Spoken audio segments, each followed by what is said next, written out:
안녕하십니까. 2026년 1월 20일 글로벌 마켓 인사이트입니다.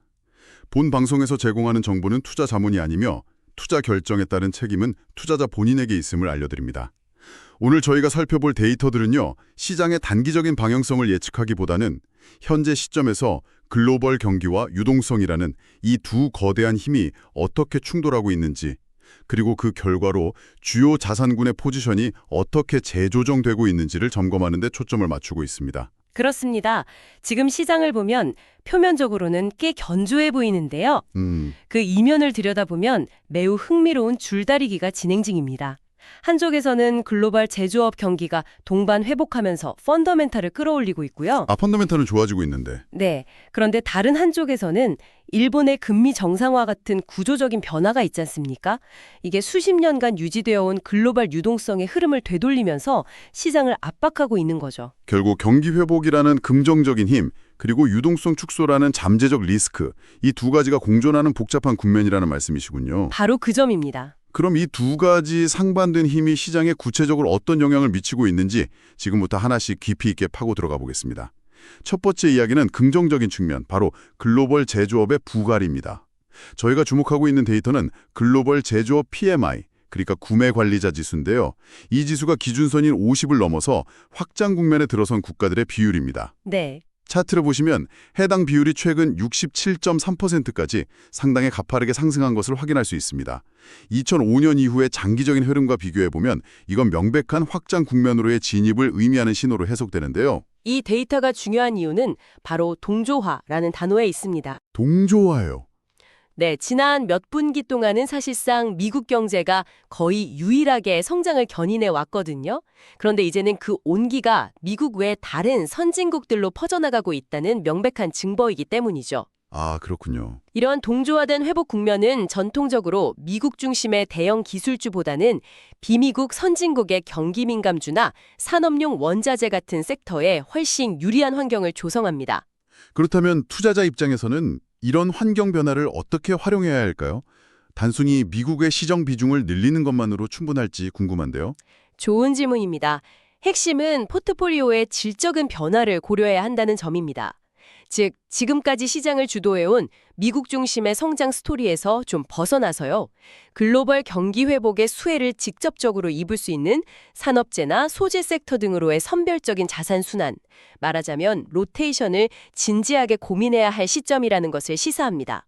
경기 확산세가 지속된다면 기업 이익 추정치도 올라갈 수 있겠군요. 물론입니다. 만약 이 추세가 이어진다면 향후 글로벌 기업들의 이익 추정치가 전반적으로 상향 조정될 가능성이 높기 때문에 이러한 포지션 조정은 매우 유효한 전략이 될 수 있습니다. 알겠습니다. 글로벌 경기는 분명 긍정적인 신호를 보내고 있는데 아까 말씀하셨던 또 다른 거대한 힘, 유동성 환경은 정반대의 이야기를 하고 있는 것 같습니다. 두 번째 주제인 일본의 금리 급등으로 넘어가 보죠. 이 차트는 일본의 30년 만기 국채금리인데요. 정말 놀랍습니다. 최근 10개월 동안 100bp, 그러니까 1%포인트 이상 급등해서 현재 3.86% 수준까지 올라왔습니다. 수십 년 만의 최고치인데 이건 일본 시장의 패러다임이 근본적으로 바뀌고 있다는 신호로 봐야 하지 않을까요? 정확한 지적입니다. 오랫동안 제로금리라는 어떻게 보면 인공적인 환경에 갇혀 있었지 않습니까? 그 일본 금리가 마침내 시장의 힘에 의해 정상화되고 있는 과정인 거죠. 일본은행이 마이너스 금리 정책을 포기하고 정책 금리를 0.75%까지 인상하는 등 점진적인 긴축에 나서니까 억눌려 있던 장기 금리가 폭발적으로 반응한 겁니다. 이 현상을 단순히 일본 내의 문제로만 볼 수는 없을 것 같습니다. 소위 엔캐리 트레이드의 청산이라는 글로벌 유동성에 미치는 파급 효과가 상당할 텐데요. 이 자금 송환이라는 개념을 조금 더 쉽게 설명해 주실 수 있을까요? 네. 그동안 수십 년간 글로벌 투자자들은 거의 제로에 가까운 금리로 엔화를 빌렸습니다.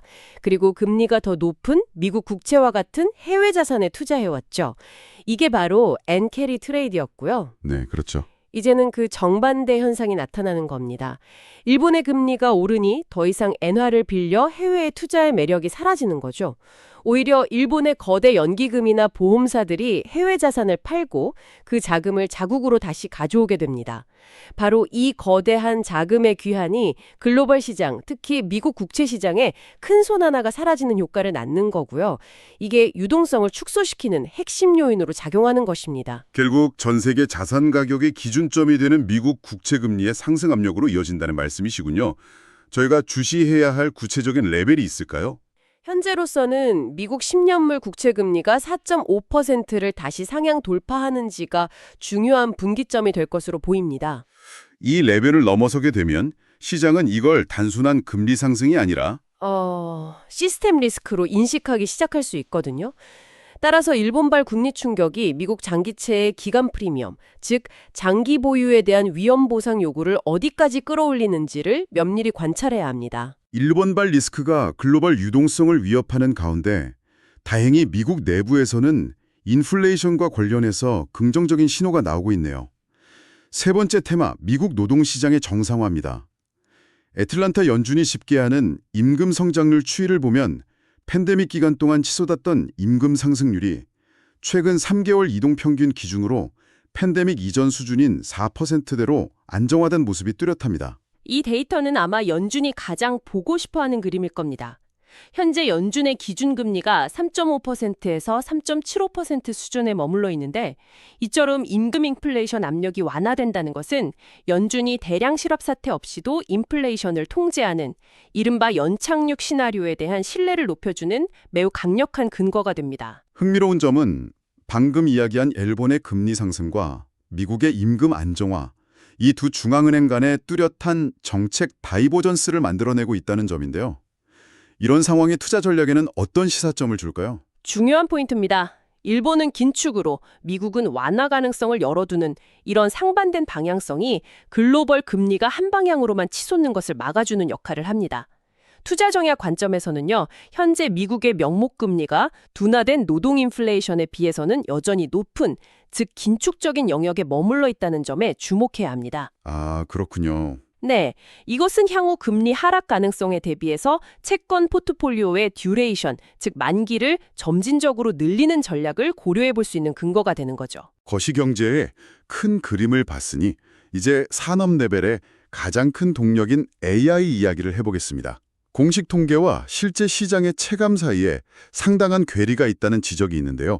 네 번째 테마, AI 도입 가속화와 통계의 격차입니다. 이 차트는 실제 기업들의 지출 데이터를 기반으로 추정한 AI 도입률과 미국 정부의 공식 통계 사이의 격차, 즉 어답션 갭을 보여주고 있습니다. 2025년 10월 기준으로 실제 도입률은 46.6%에 달하는 것으로 추정되는데 정부 통계는 17.6%에 불과합니다. 이건 단순한 격차를 넘어서 거의 다른 현실을 보여주는 수준인데요. 맞습니다. 이건 마치 고속도로의 실제 교통량은 시속 100km인데 계기판에는 시속 40km로 표시되는 것과 같습니다.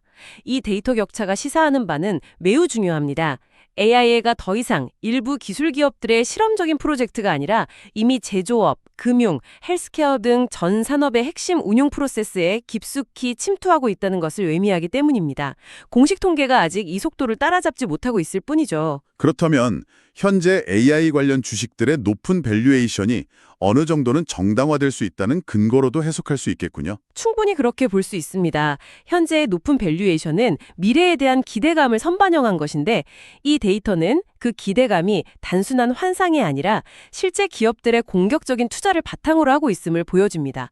장기 투자 관점에서 보면 아직 공식 통계에는 잡히지 않았지만 이미 현장에서 일어나고 있는 생산성 혁신이 조만간 기업들의 실적과 경제 지표에 반영되기 시작할 겁니다. 이것이 바로 AI 섹터의 장기적인 성장 동력이라고 판단됩니다. AI가 이끄는 소수의 대형주가 시장 전체를 견인하는 흐름이 계속되고 있는데요. 그러다 보니 시장 내부의 불균형이 심화되고 있다는 우려도 나옵니다. 다섯 번째 테마는 대형주와 중소형주 사이의 역사적인 밸류에이션 격차입니다. S&P 500 대형주와 소형주의 선행 PER을 비교한 차트를 보면 현재 대형주는 22배에서 거래되는 반면 소형주는 15.3배에 불과합니다. 보시는 것처럼 그 격차가 역사상 최대 수준으로 벌어져 있습니다. 이 극단적인 격차의 핵심 원인은 금리 민감도의 차이입니다. 일반적으로 소형주는 대형주보다 부채 비율이 높기 때문에 지난 몇 년간 이어진 고금리 환경에서 이자 부담이 커지면서 밸류에이션이 과도하게 억눌려 있었던 것이죠. 그렇다면 앞서 언급했던 연착륙 시나리오가 현실화되고 금리가 안정된다면 이 격차가 축소될 기회가 생길 수 있겠군요. 하지만 금리가 예상과 달리 계속 높은 수준을 유지한다면 소형주에겐 상당한 리스크가 되지 않을까요? 정확한 지적입니다. 그래서 조건부 접근이 필요합니다. 만약 연착륙이 현실화된다면 시장에서는 평균으로의 회귀 현상이 나타날 가능성이 높고요. 그때 가장 비대칭적인 수익 기회, 그러니까 하방 리스크는 제한적인 반면 상승 잠재력은 큰 영역이 바로 이 소외되었던 중소형주가 될 수 있습니다. 그렇다면 그 핵심 촉매제는 무엇이 될까요? 바로 미국 10년물 국채 금리가 4.0%를 하향 돌파하며 안정되는 시점이 될 겁니다. 이 신호가 확인되기 전까지는 섣부른 저가 매수보다는 관망하는 자세가 필요합니다. 시장 한편에서는 연착륙을 기대하는 목소리가 크지만 다른 한편에서는 지정학적 리스크에 대한 우려가 새로운 자산 시장의 패러다임을 만들고 있습니다. 6번째 테마, 금의 이례적인 독주입니다. 지난 1년간 금 가격은 75%나 상승하며 온스당 4,727달러로 사상 최고치를 경신했습니다. 그런데 이게 이례적이라고 하는 이유는 지금처럼 실질금리가 높은 한강에서는 원래 금의 매력이 떨어져야 정상 아닌가요? 맞습니다. 그게 바로 전통적인 경제학 교과서의 설명이죠. 이자나 배당이 없는 금은 실질금리가 높을 때 기회 비용이 커지기 때문에 약세를 보이는 것이 일반적입니다. 하지만 지금 시장은 그 교과서를 따르지 않고 있습니다. 네, 이는 시장 참여자들이 금을 더 이상 단순한 인플레이션 해지 자산으로만 보지 않는다는 강력한 증거입니다. 그렇다면 금의 새로운 역할은 무엇이라고 봐야 할까요? 지금 시장은 금을 미중 갈등 심화와 같은 지정학적 균열, 그리고 각국 정부의 부채 증가로 인한 법정화폐 시스템 자체에 대한 신뢰 하락에 대비하는 궁극의 안전자산으로 재평가하고 있는 것으로 보입니다. 즉, 포트폴리오 내에서 금과 같은 하드 에셋의 역할이 과거와는 달라졌음을 시사하고요. 시장이 지정학적 인플레이션이라는 새로운 리스크를 가격에 반영하기 시작했다는 신호로 해석할 수 있습니다. 시장의 밝은 면과 어두운 면이 공존하는 가운데 잠재적인 뇌관으로 지목되는 영역도 점검해 보겠습니다. 7번째 테마, 부동산 및 사모 신용시장의 유동성 압박입니다. 미국의 상업용 부동산 가격 지수를 보면 물가 상승을 감안한 실질 가격 기준으로 지난 3.5년간 30% 이상 하락했습니다. 구조적인 가격 재조정이 여전히 진행 중임을 알 수 있네요. 네, 이 상업용 부동산 가격 하락은 사모신용시장의 리스크와 직접적으로 연결되어 있습니다. 최근 주요 사모신용펀드에서 약 700억 달러 규모의 대규모 환매 요청이 발생한 것으로 파악되는데요. 700억 달러요?